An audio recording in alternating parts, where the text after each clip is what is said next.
Welcome back to Psychic Street Smarts. I'm Catherine MacDonald, and as usual, you can check us out here every Wednesday from 7 to 8, and always in podcast.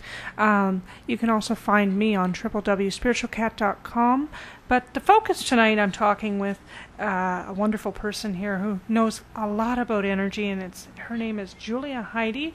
And for folks that may or may not be checking out that channel, we do have the website up, but it is www.energyforyourlife.com. And we've been talking about receiving, recycling the energy, and these are concepts. So how do we do it? How do you receive more energy? Well, actually, Catherine, it's interesting you said you receive and recycle energy, and that's how most people think.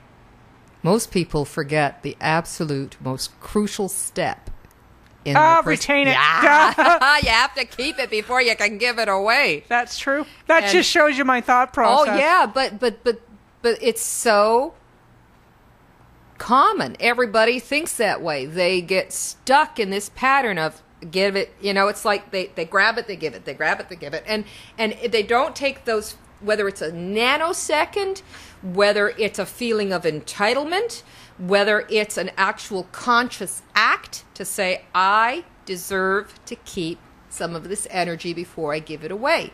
And, our poor mothers, bless them, and our fathers, they didn't know about that. And yes, they gave and gave and gave and gave, many of them, until they dropped.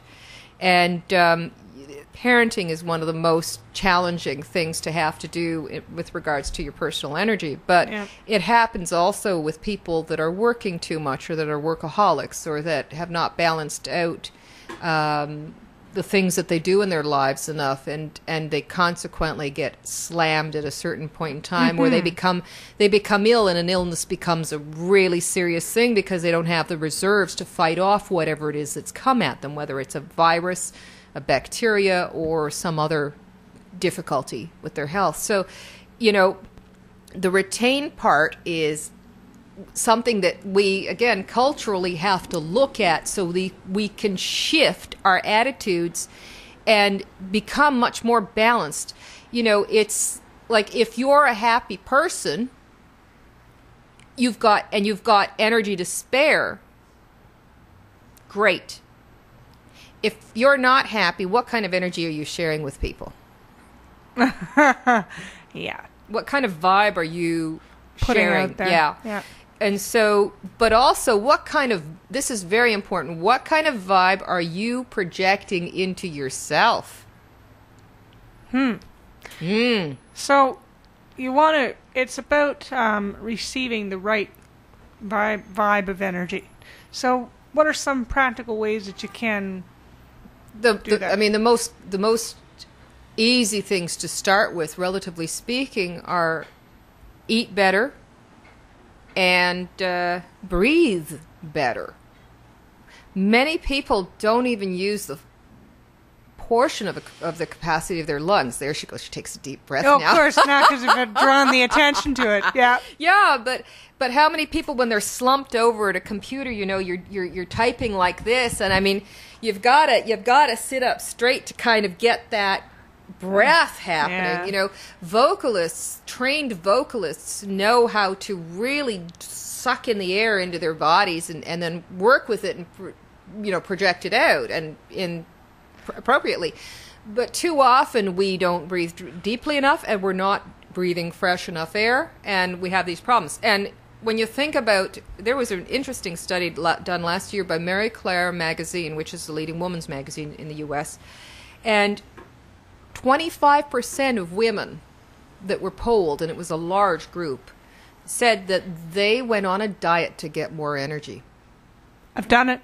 Oh, how many people have? I've done it. Yeah, a lot of people have.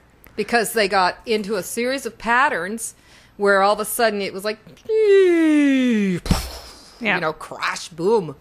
And then they think, oh my gosh, I've got to get the energy up from around my ankles. I've got to do certain things, or I have an event coming up, or I just don't like feeling this way. Take your pick. Any one of those is going to cause a problem. Yeah. So it's basically eat better and breathe better. And then think better. Think better so that you will emote better. too often we get into these very emotional knee-jerk reaction places within ourselves. Reverse it. Really, really get to the point where you know what you're thinking about and how much of it. I mean, everybody goes through their share of difficulties and challenges, and yes, you are going to ruminate about certain things, but at a certain point in time, stop yourself and say, okay, have I thought this through, and is that enough?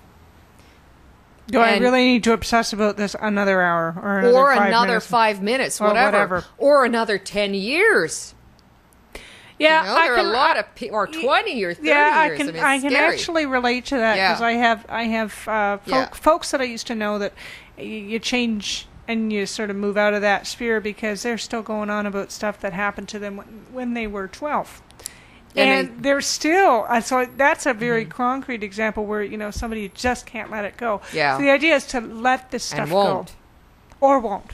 Both. Won't. And won't. And or won't, so you're talking about receiving, so it's about breathing better, eating better, thinking better, so you can emote better. And then you're going to be staying in your now more often. Okay.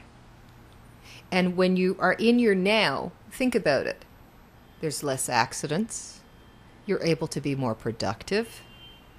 You're not having all this emotional baggage. I mean, we have different levels of baggage in our lives, and different people have different kinds of baggage. There are people that are running around with a nice little Samsonite case of baggage, personal baggage.